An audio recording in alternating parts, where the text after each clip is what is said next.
That's a great foundation of positive influence for a child's future. And when I was picking a kindergarten for Elizabeth, I personally sat and walked from 6 different kindergarten classrooms until I visited the best of the best. I got to Miss Kathy Fellows' class. She wowed me. Mrs. Fellows was a great and inspiring teacher, leader, singer, multi-language teacher. She's the kind that you want to influence you in all 7 areas of your life: spiritual, mental, physical, financial, emotional, sexual, and relational.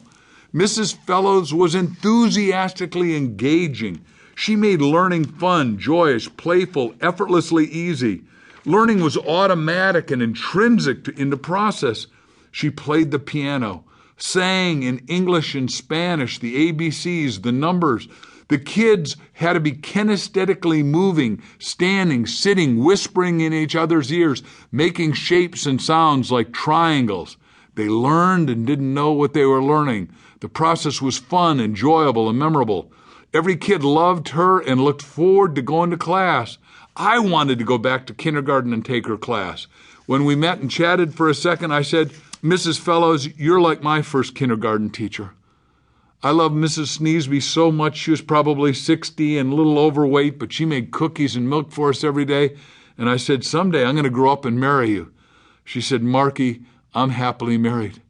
I said, "It's okay. He'll die."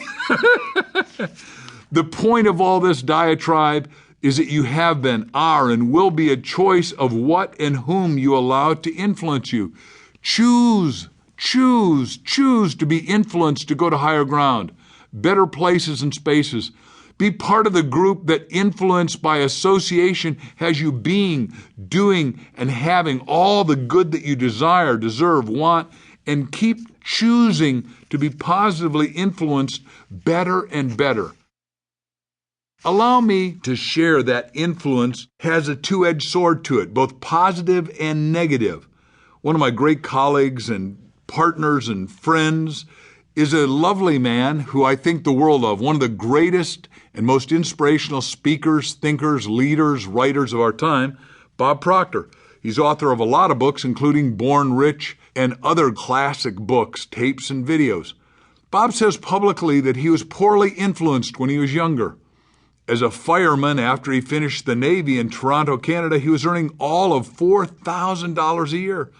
He was married with kids and in debt over $6,000 a year with no way out of his predicament.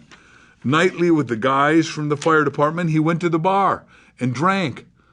One night, when he was a little bit of a stupor, he said he looked around the bar. He said, "These guys are a bunch of losers, a bunch of drunks. They're being nothing, doing nothing, having nothing, and going nowhere." He chose to self-influence. Remember, I'm going to keep saying that. Self-influence. What are you influencing you to do, to be, to say, to have, to go? He chose to self-influence himself and say, "This is not for me." See, there's some days you just got to decide.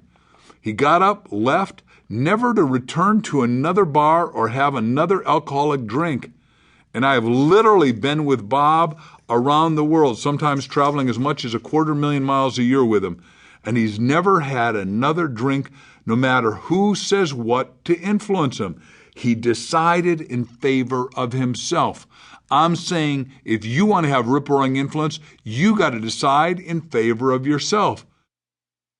Now, Bob, as a former fireman, read Think and Grow Rich while he was still in the fire department.